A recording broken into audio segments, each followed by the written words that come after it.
салом бинандагони азиз, ба барномаи ахбори озодӣ хуш омадед. хабарҳои охирини Тоҷикистону ҷаҳонро аз студияи марказии радиои озодӣ тақдиматон мекунем.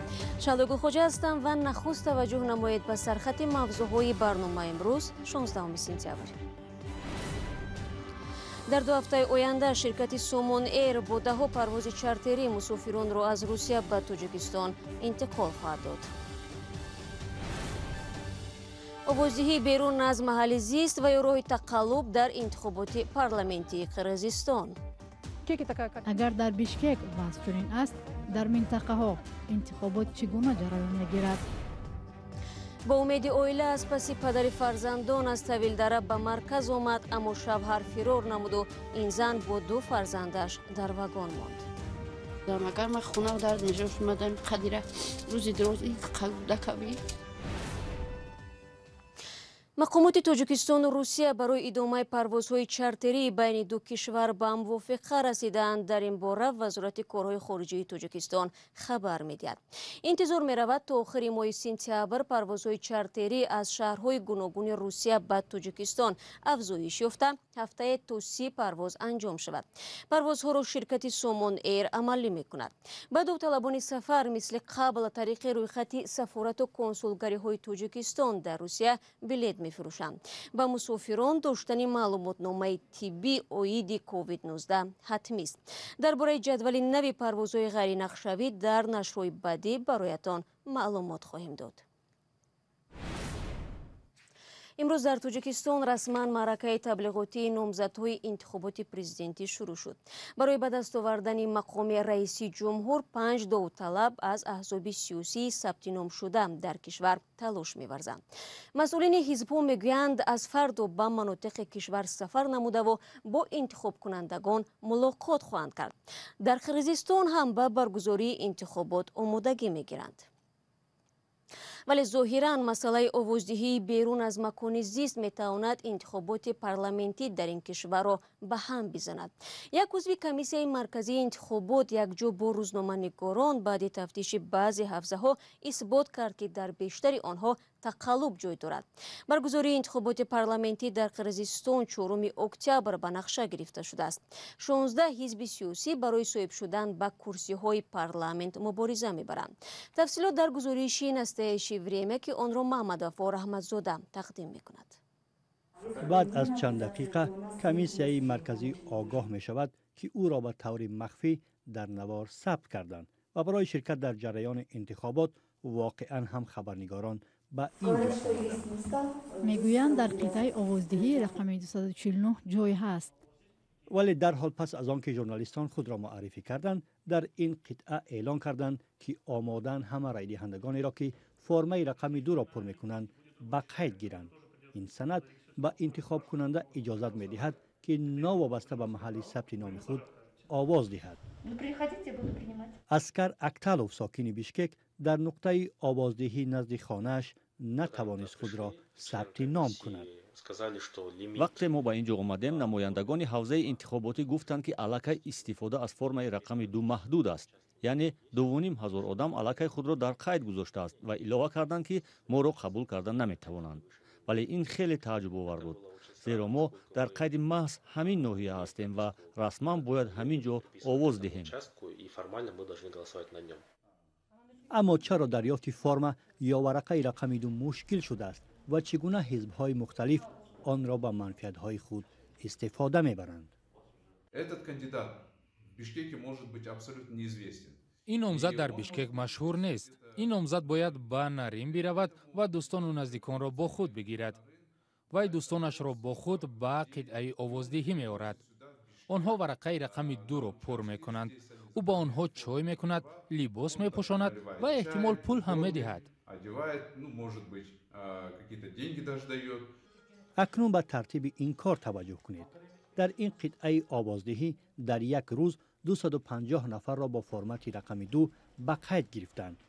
اگر فرض کردیم برای هر یک آنها 5 دقیقه‌ای سر شده باشد، پس مسئولین قطعه باید به 20 تا 20 ساعت کار می‌کردند. شما در این کاغذها به قید می‌گیرید. یک ژورنال عمومی ندارید، دفتر مخصوص ندارید. به ما گفتند که همینجا نویسید. پس از 5 دقیقه نماینده کمیسیه یک بار به یاد آورد که ژورنال را به اتاق آموزگاران برده بود.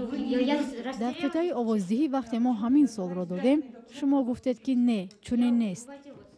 من خود را گم کرده به اتاق آموزگاران رفتم. همین حال آوردم.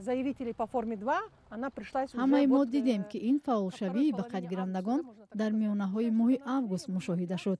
اگر در بیشکک وضع چنین است، در منطقه ها مخصوصا در آش انتخابات چگونه جریان میگیرد؟ اتیر باور دارد که این حالت ها به رشوه‌ستانی و تقلب در سندهای انتخاباتی شرایط فراهم می‌آورد. اتیر از آن نگرانی می‌کند که این وضعیت نتیجه های انتخابات را مورد شبهه قرار می‌دهد.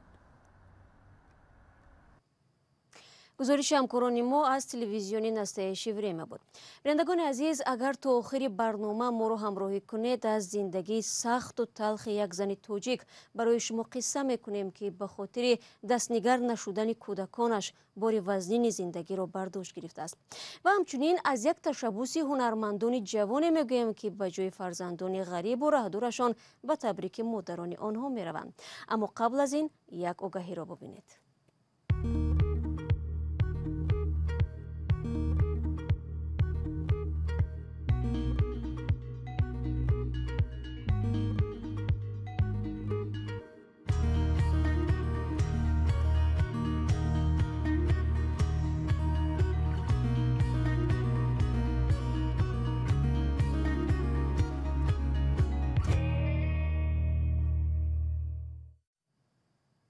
شما برنامه خبری رادیو زودی رو تماشا دارید.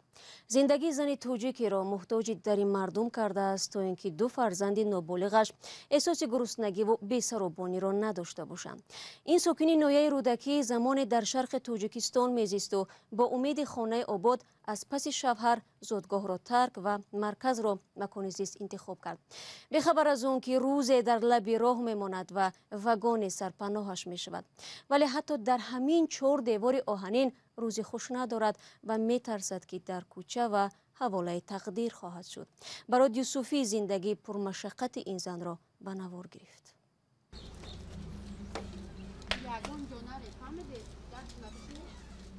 حسنارا هر صبح 2 دختر نابالغ 10 و 13 سالش را در این واگن تنها گذاشته از پی دریافت کار و پیدا کردن پول برای پیشبرد روزگار خود و فرزندانش به در خانه مردم می رود.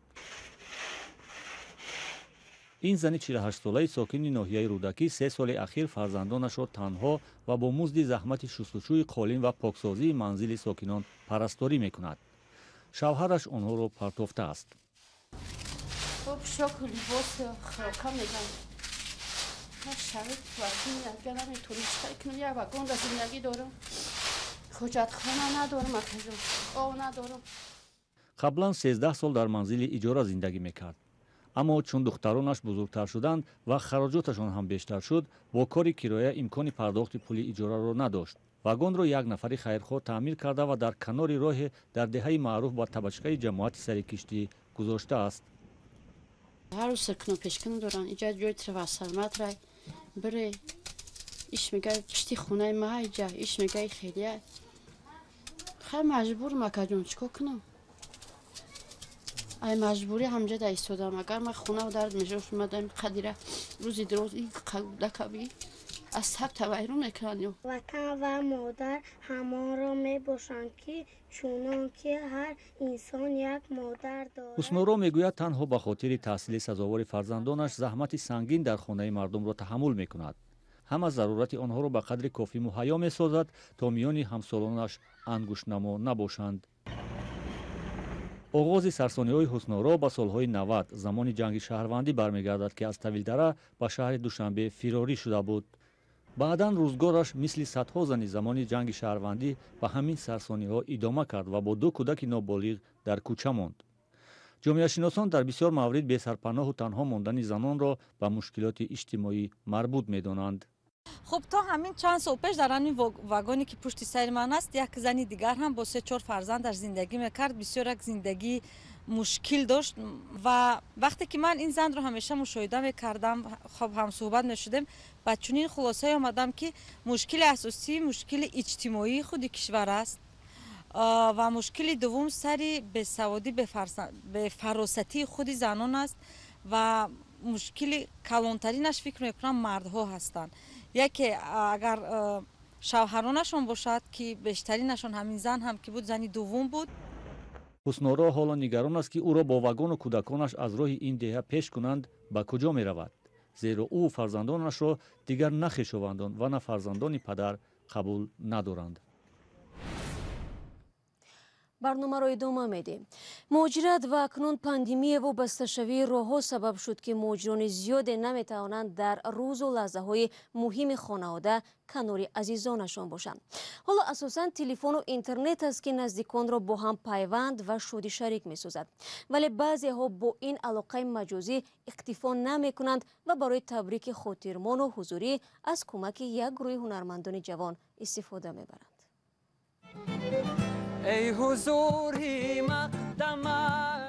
ин гурӯҳи ҳунармандони ҷавон ба табрики модари як муҳоҷир омаданд.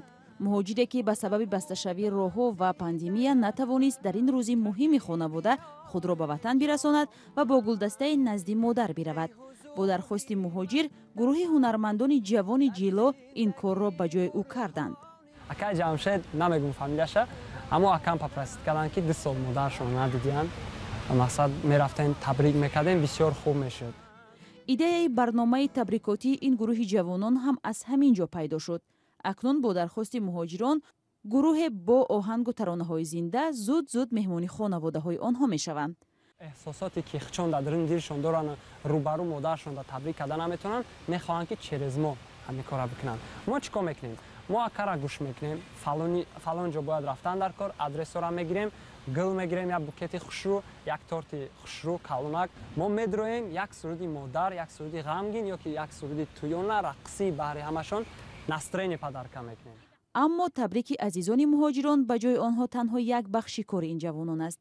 гурӯҳи ҷило ва фарух ҳасанзода дар интернет бо иҷрои сурудҳои зинда машҳур аст. дар 3 моҳ шумори корбарони саҳфаи ин ҷавонон дар YouTube ба 88 000 нафар расид. фарух донандаи 4 забон аст ва дар шабакаҳои иҷтимоӣ мисли чат барои ҷавонон аз кишварҳои мухталиф сурудҳои тоҷикиву хориҷӣ мехонад ва таъссуроти онҳоро мепурсад. бисёри одамои рус, бисёри одамое ки аз Тоҷикистон берунанд, дар бораи Тоҷикистон бисёр кам чиз медонанд ва намедонанд ки аз сабабе ки тоҷико бисёр мардумшон дар ғарибӣ ҳастанд, мақсад кор мекунанд, и тарафша намедонанд. ва мо шитем фикр кардем, гуфтем ки YouTube сайфаи интернетии байналмилалӣ аст, единственное чизе ки моро метавонад пеш бибарад. ҷавонон мегӯянд бо ин роҳ як миқдор маблағ ба даст меоранд, аммо ҳадафи аслии онҳо муаррифии Тоҷикистон дар ҷаҳон тавассути интернет аст. бинанда ва корбарони аслии наворҳои ин ҷавонони ҳунарманд ҳам муҳоҷирони кории тоҷик ҳастанд ки айни замон аксарият дар Русия банд мондаву наметавонанд дар рӯзу лаҳзаҳои муҳими хонавода назди онҳо бошанд. роҳандозии иқдом аз сӯи гурӯҳи ҷило барои табрики азизонашон ҳам онҳоро хушҳол кардааст. тавре ба назар мерасад марзҳо ҳамоно баста мемонад ва зоҳиран дар ин вазъият талабот ба чунин иқдому хизматрасониҳое ки робитаи виртуалии муҳоҷирони раҳдурро бо азизонашон наздик мекунад бештар мешавад. ва рӯзи 15 сентябр дар Ӯзбекистон қонуни нави шаҳрвандӣ ба иҷро даромад ки гирифтани шиносномаи ин кишварро ба маротиб осон мекунад. қонуни мазкур барои садҳо шаҳрванди собиқи Тоҷикистон ки дар солҳои ҷанги шаҳрвандӣ ё баъди барпо кардани оила бо шаҳрвандони Ӯзбекистон муқими ин кишвар шуданд, шонси гирифтани шаҳрвандӣ ба шиносномаи Ӯзбекистонро фароҳам меорад. қонун моҳи марти имсол аз ҷониби президент Шавкат Мирзиёев имзо шуд ва ба шахсоне ки дар Ӯзбекистон таваллуд шуда аммо дар хориҷа зиндагӣ доранд ҳақ медиҳад шаҳрвандии ин кишварро бигиранд. дӯстони азиз, фурсати барномаи мо инҷо ба поён мерасад. ахбори аз ин бештарро дар сомонаи радио Озодӣ зери нишони www.ozodi.org бихонед ва чун ҳамеша наворҳоро дар саҳифаи Озодӣ видео дар YouTube метавонед тамошо кунед. ёдатон наравад, фардо субҳи барвақт ман шуморо дар навиди бомдодӣ бо хабарҳои наву тоза мунтазир хоҳам буд. то он дам худо нигаҳдор.